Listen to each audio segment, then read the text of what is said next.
everybody, it's Jason here from Hydrofin, and I just wanted to show you what comes in the Superfly kit.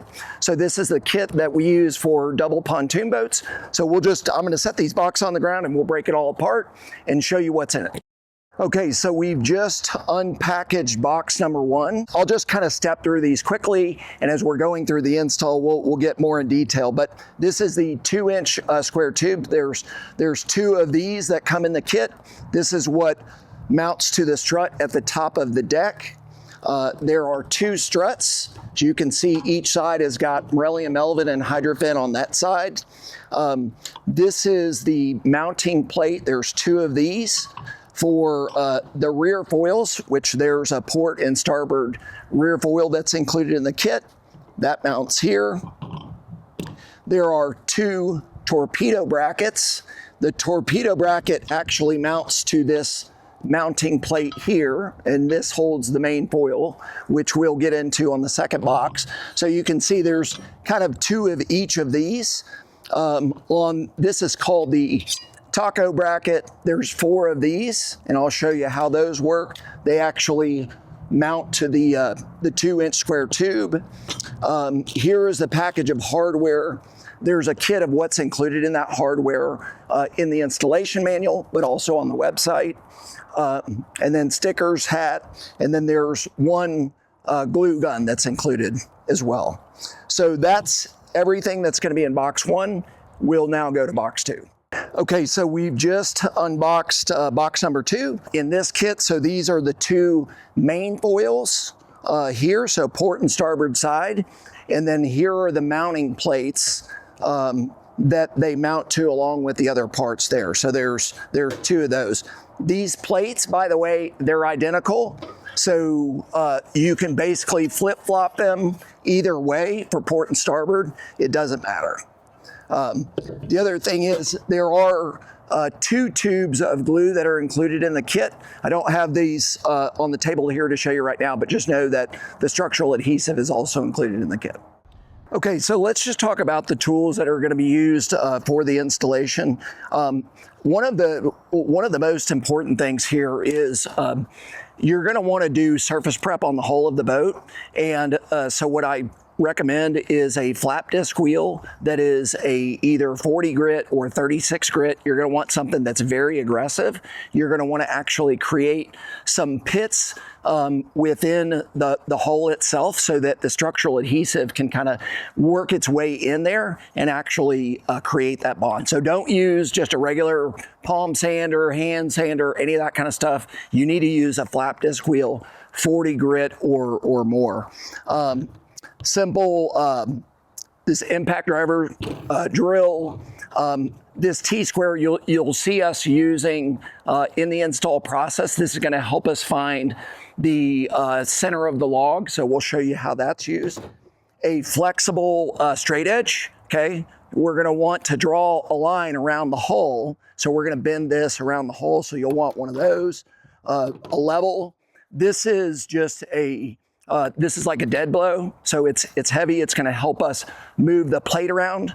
Once you glue the plates to the boat, there is a light tendency for the plate to actually slide or to move, and so this dead blow will help you just kind of knock it back into place until the glue sets, which is typically only a couple of minutes.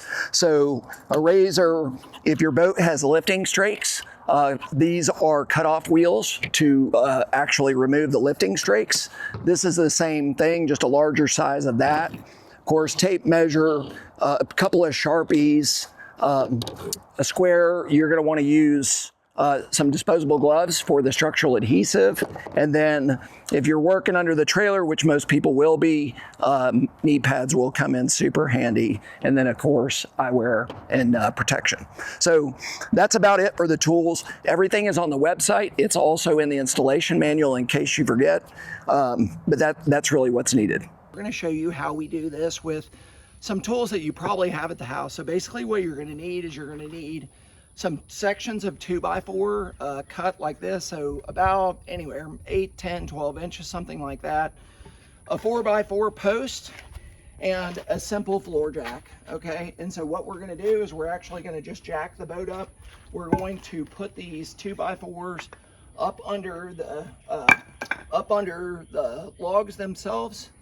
And so we just need to get the boat just a couple of inches off of the trailer so that we can actually install the system. So we'll go ahead and we'll show you how we do this.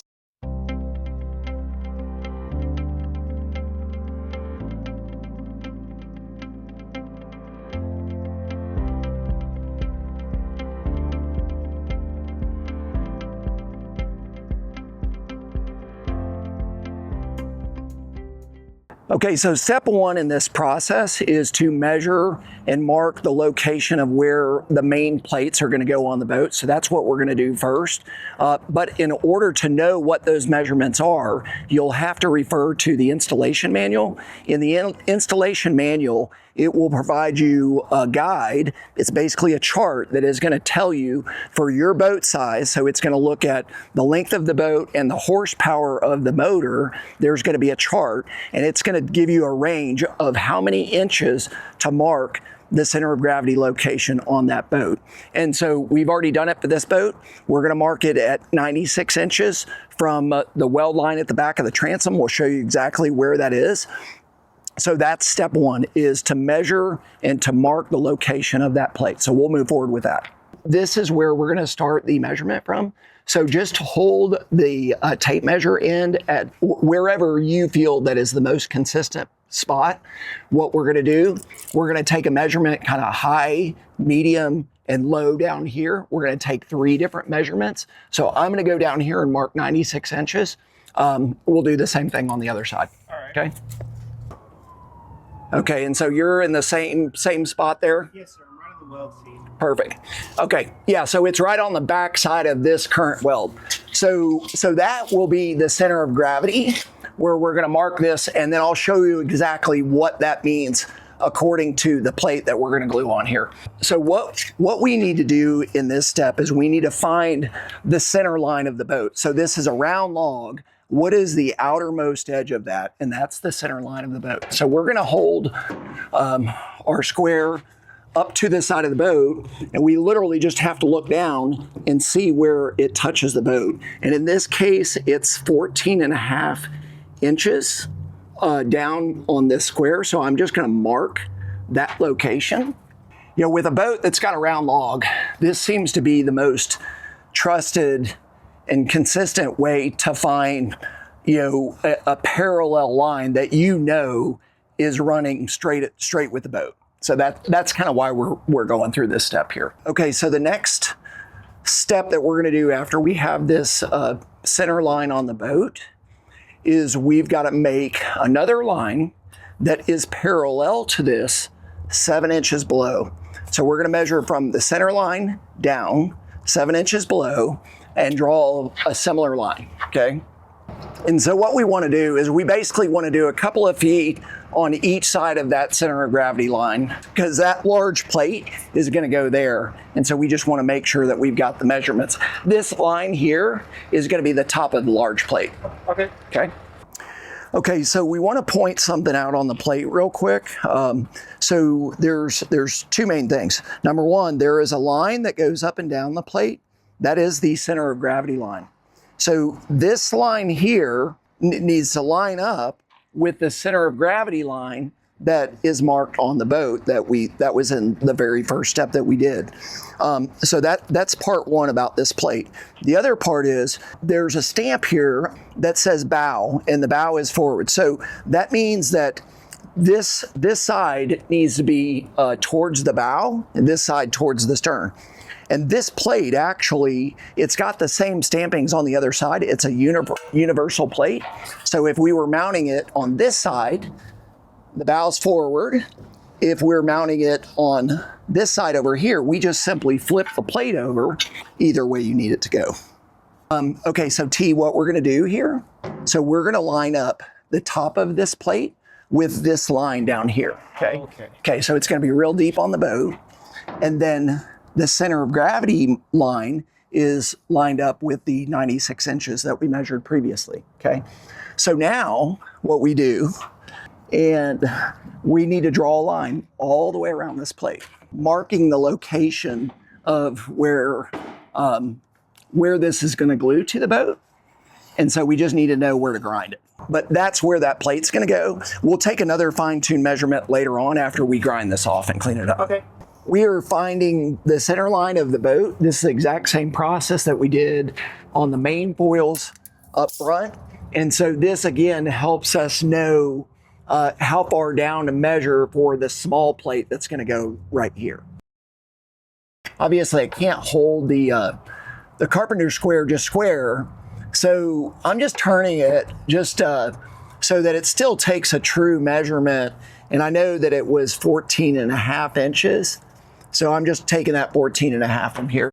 You're going to put the back edge of this plate as far back on the boat as possible. So we like to put it right up against the weld line, or just, 1/4 inch off. So one thing I want to just explain, it doesn't always happen this way, but in this case, this weld seam here happened to be in the same location as where our plate is going to mount. And so what we have to do is we actually have to take off or remove the top layer of that weld joint so that this plate will sit flush and it's not trying to walk around on the boat. It's totally safe to do. We've talked with manufacturers about it.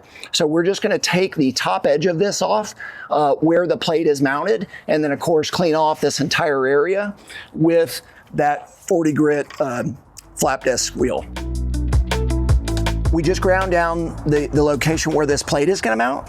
And so now we just need to remeasure and mark the exact location of where that plate is going to go so that we can glue it into place. We've got the plate markers on there. We know exactly where they're going to go. So the next step is we want to prep the ratchet straps and get them all in place before we put the glue on the plates, because the shelf life on the glue, or the working time, I should say, of the glue is, anywhere from say 12 to maybe 18 minutes, depending upon the temperature outside. So you want to have everything ready to roll so that as soon as you put the glue on, all you got to do is stick it on here and tighten the ratchet straps, and that's it. So what we're doing right now is we're just feeding the ratchet straps around the boat completely. In this case, as you can see, it's wide open, so it's really easy for us to do that. If your boat has got the shielding on the bottom, or it's closed off, there's another technique, and really what it involves here is an eye hook, and this is a drill bit that also taps in kind of one motion, right? So what the theory here is, we want to create a place where we can attach the end of the ratchet strap. And so that's what we're going to do here. So I'll just kind of show you how this works. If there's a place where you can actually screw the hole where it's not going to be visible afterwards, that's the best way to do it. So I'm going to put it up here in this beam. Sometimes you're not able to find that. If you put it in this wall, that's fine too. What you can do is you can just put a dummy screw in afterwards and just leave it there, and it looks like it's doing something.